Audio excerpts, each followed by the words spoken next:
आज के दौर में आपने इतने लंबे समय तक हजारों लोगों को परखा, हजारों विचारधाराओं को परखा। एक बार 90 करोड़ सनातनियों में से सब लोग अपनी जाति, अपनी पहचान, अपने इलाके की इस बीमारी से बाहर निकल जाएं और भारत राष्ट्र की जो भूमि है वो कर्म प्रधान भूमि है, वो जातिगत भूमि नहीं है।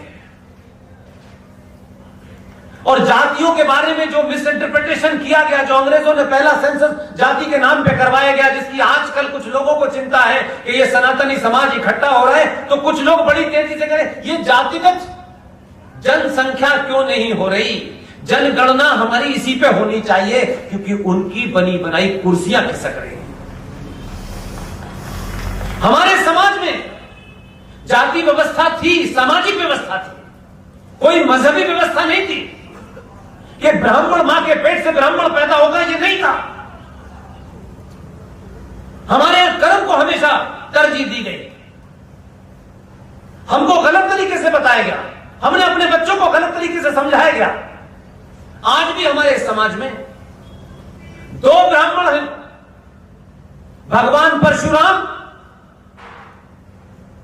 और रावण, दोनों ब्राह्मण हैं।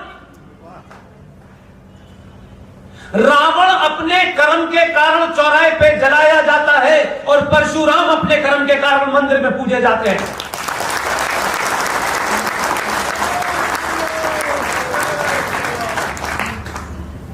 किसी ने अपने बच्चे का परशु रावण नाम रखा, किसी ब्राह्मण ने रखा।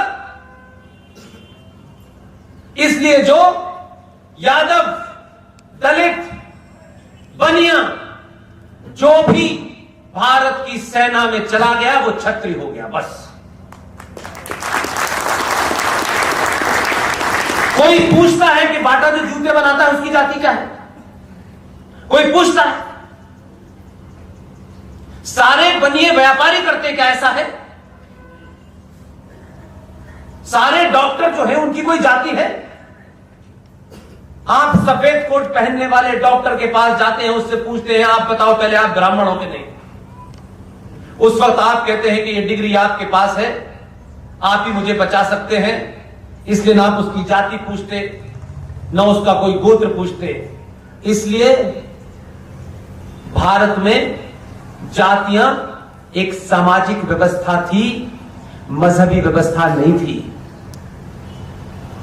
हमारे यहां आज भी दानी और त्यागी की पूजा होती है। जो त्यागी होता है, जो सब छोड़ देता है। कभी बिरला और अंबानी की मूर्तियों के ऊपर फूल चढ़ाते हुए देखा है किसी?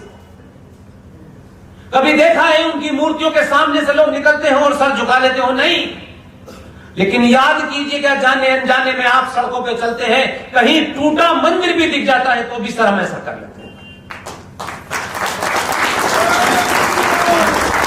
इसलिए आज भगवान राम, वो तो क्षत्रिय थे, हर मंदिर में भगवान राम को पूजने वाला ब्राह्मण बैठा हुआ है।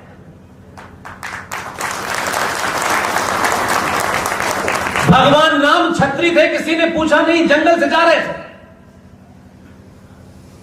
मां सीता भी थी, सब कुछ हुआ।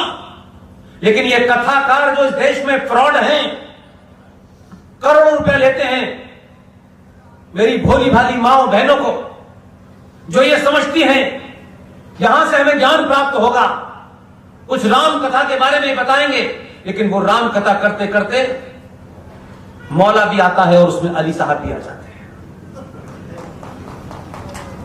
आप राम कथा सुनने गई थी या सेकुलरिज्म की परिभाषा पता करने की? इसलिए वो राम कथा सुनाने वाला कोई भी, दुकान तो उसने खोल ली होगी, चढ़ावा बहुत आ गया होगा, मुझे उसमें कोई इंटरेस्ट नहीं, लेकिन राम की कथा सुनाते वक्त वो ये क्यों नहीं सुनाता है कि जब भगवान राम को 14 साल का वनवास हुआ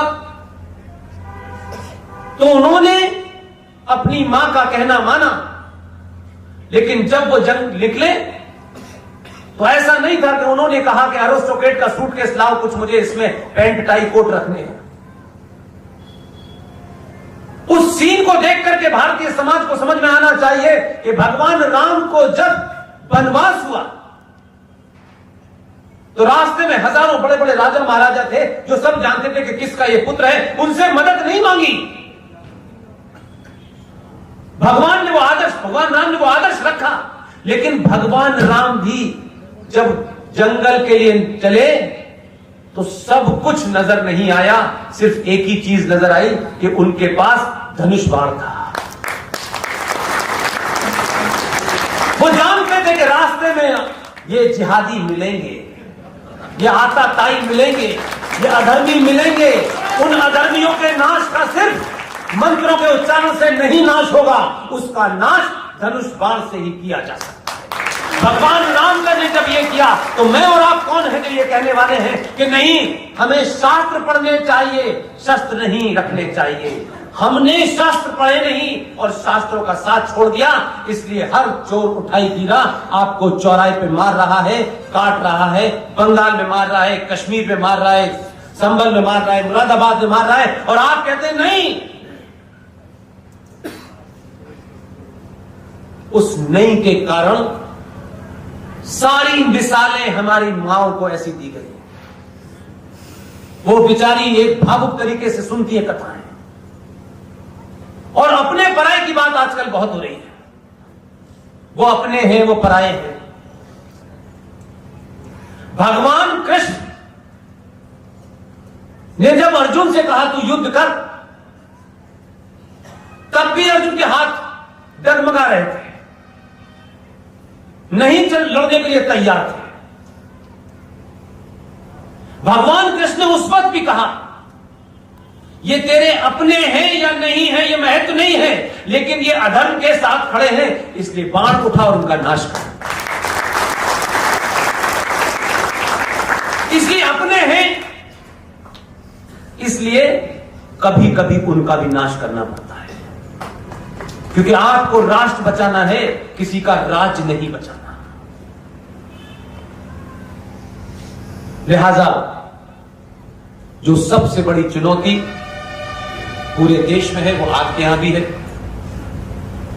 और इसलिए ज्यादा चुनौती आपको लगती है कि हम 70 सालों से सुनी सुनाई बातों पर, नेताओं पर यकीन करते रहे, और हमको लगा कि ये नेता जो है दूध के धुले हैं, सब जो कुछ हमें बताएंगे वही समस्या है, जो नहीं बताएंगे वो समस्या नहीं है।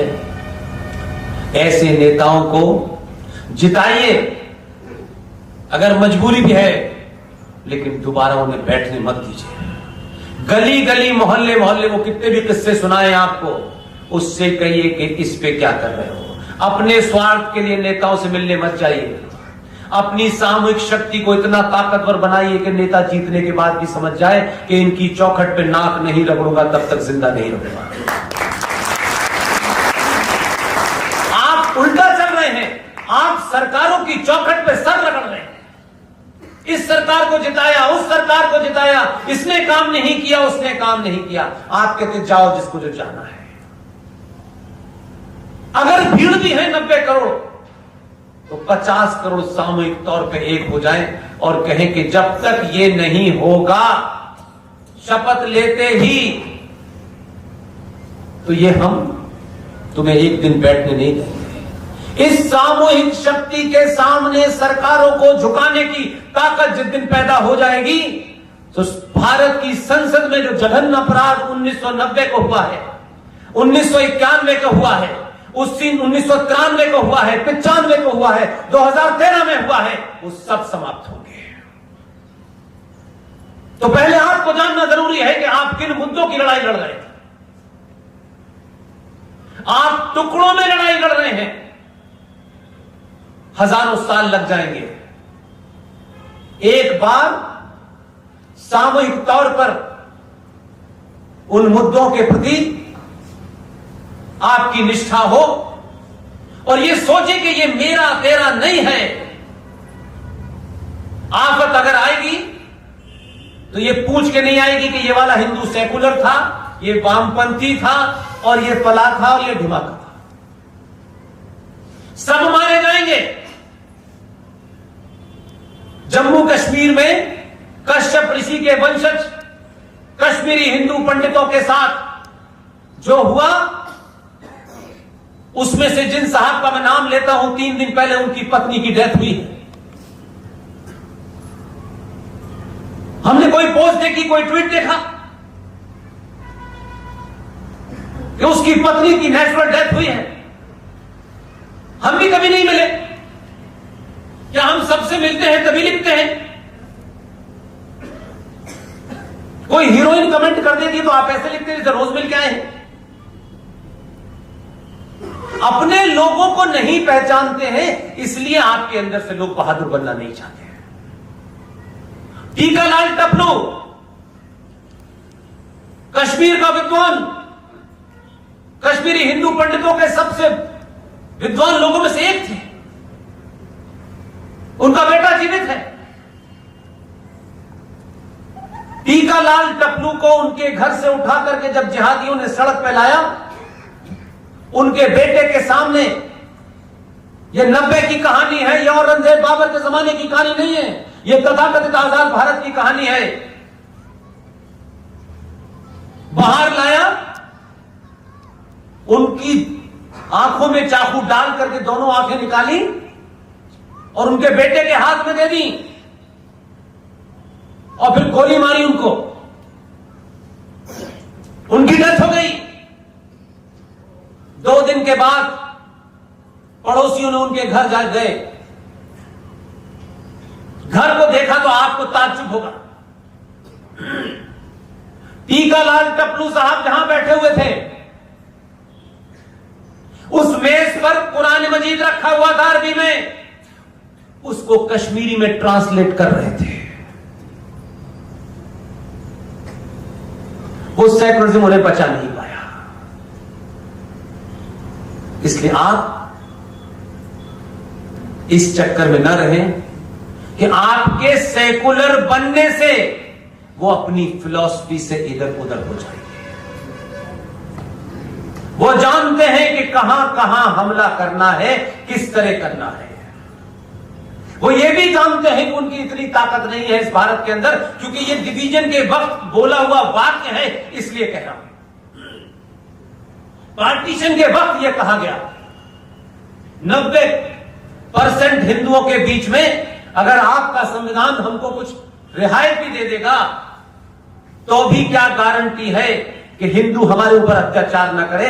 इसलिए हमें अलग मुल्क चाहिए। हम भारत के बनाए हिंदुओं के संविधान के अंदर नहीं रह सकते। पाकिस्तान बना, लेकिन आपके लोगों ने आजाद, तथाकथित आजाद भारत की धरती के ऊपर डरपोक और कायर लालची नेताओं के चलते कश्मीर के मुसलमानों ने साफ साफ कहा, कश्मीर में हमारी मेजॉरिटी है, हम आपके संविधान को नहीं मानेंगे। वहां का संविधान बना 1957 में।